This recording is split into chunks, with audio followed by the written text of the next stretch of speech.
සුබ දවසක් කියලා පිළිගන්නවා ඔයගොල්ලෝ හැමෝම රැකියා පොළ YouTube නාලිකාවට. ඉතින් රජයේ රැකියා පෞද්ගලිකංශ රැකියා පිළිබඳ සියලුම තොරතුරු ඉතාමත් ඉක්මනින් දැන ගැනීමට අවශ්‍ය නම් අපේ YouTube නාලිකාව subscribe කරලා අපිත් එක්ක දිගටම එකතු වෙලා ඉන්න.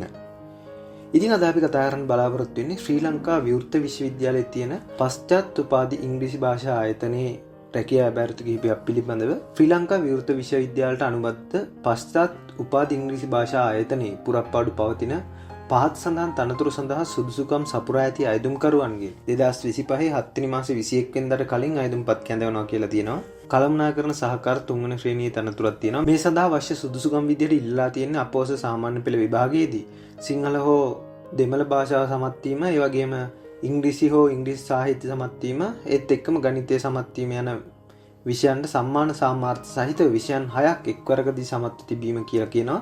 ඒත් එක්කම අපෝස උසස් පෙළ විභාගයේ එක්වරකදී සියලුම විෂයන් සමත් වීම, සාමාන්‍ය පොදු පරීක්ෂණ පත්‍රය හැර ඉංග්‍රීසි විෂය නිර්දේශය යටතේ එක්වරකදී විෂයන් 3ක් සමත් වී තිබීම ප්‍රමාණවත් වෙනවා කියලා තියෙනවා.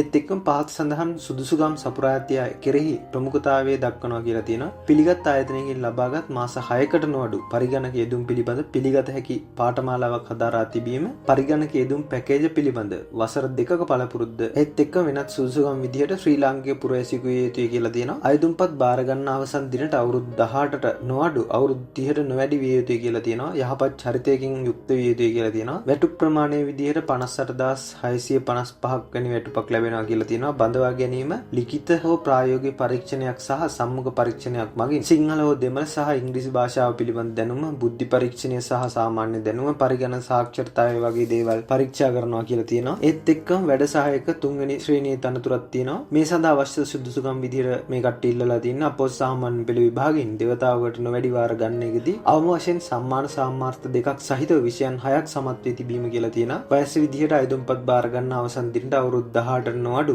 අවුරුදු 45ට නොවැඩි විය යුතුයි කියලා තියෙනවා. ශ්‍රී ලාංකික පුරවැසියෙකු වෙන්න ඕනි. තනතුරෙහි රාජකාරී හොඳින් ඉටු කිරීම සහ දිවයිනේ ඕනෑම ප්‍රදේශයක සේවය කිරීමට ශාරීරිකව සහ මානසිකව සුදුසු විය යුතුයි කියලා තියෙනවා. යහපත් චරිතයකින් යුක්ත විය යුතුයි කියලා තියෙනවා. මේ සඳහා වැටුප් ප්‍රමාණය විදිහට 49979 දෙනවා කියලා තියෙනවා. බඳවා ගැනීම වෘත්තීය පරීක්ෂණයක් හෝ සම්මුඛ පරීක්ෂණයක් මගින් කියලා තියෙනවා. ඉහත මූලික වැටුපට අමතරව විශ්වවිද්‍යාල ප්‍රතිපාදන කොමිසම් සභාව අනුමත කරන ලද අනෙකුත් දීමනා අදාළ රෙගුලාසි වලට අනුව ගෙවනු ලැබෙනවා කියලා තියෙනවා. ඒත් එක්කම සේවා කොන්දේසි යටතේ තියෙනවා මේ තනතුර ස්ථිර තනතුරක් කියලා. පත්වීම වසර 3ක පරිගාස කාලයක් සඳහා යටත්ව තෝරාගත් අපේක්ෂකයින් දැනට රජයේ දෙපාර්තමේන්තුවක සේවය කරයි නම් ඔහුගේ හෝ ඇයගේ අදාළ පත්වීමේ රාජකාරිය හරහා තම නිදහස් කිරීම ලබා ගන්න ඕනි කියලා තියෙනවා. තෝරාගත් අපේක්ෂකයින් දැනට රජයේ දෙපාර්තමේන්තුවක සේවය කරනවා නම් ඔහු හෝ ඇයට අදාළ පත්වීම අධිකාරිය හරහා තම නිදහස් කිරීම ලබා ගත යුතුයි කියලා තියෙනවා. ඒත් එක්ක විශ්වවිද්‍යාල සේවයේ යෙදී සිටියේදී රජයේ සේවකයින් ඔවුන්ගේ විශ්‍රාම වැටුප් අයිතිවාසිකම් පවත්වා ගැනීමේ අයිතියක් නැහැ කියලා තියෙනවා. අයදුම්පත් යොමු කරන ආකාරය ඉදිරියට තියෙන්නේ මෙයාලගේ ඔෆිෂියල් වෙබ්සයිට් එකට ගිහිල්ලා වේකන්සි කියන එකට යන්න තියෙන්නේ. ඉතින් ඒ ලින්ක් එකෙන් ගියාට පස්සේ මෙන්න මේ වගේ අයදුම්පත්යක් තමයි ඔයගොල්ලන්ට බලා ගන්න පුළුවන් වෙන්නේ. මෙන්න මේ විදිහට තමන්ගේ විස්තර ඇතුළත් කරපු අයදුම්පත්යක් තියෙනවා. මම මේකේ ලින්ක් එක දාලා තියන්නම් ඩිස්ක්‍රිප්ෂන් එකේ.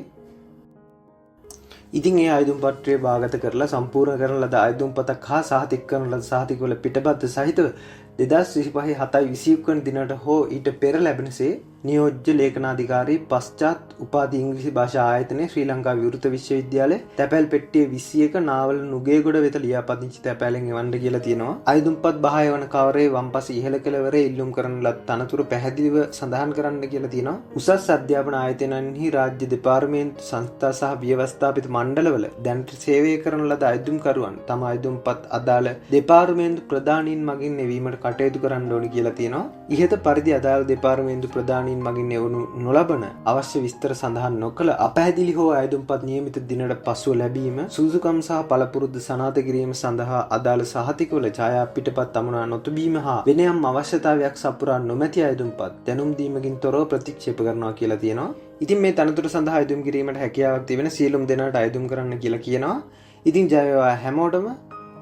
මේ වගේ රජයේ රැකියා පෞද්ගලිකංශයේ රැකියා පිළිබඳ සියලුම තොරතුරු ඉතාමත් ඉක්මනින් දැනගැනීමට අවශ්‍ය නම් අපේ YouTube නාලිකාවත් සමග දිගටම එකතු වෙලා ඉන්න.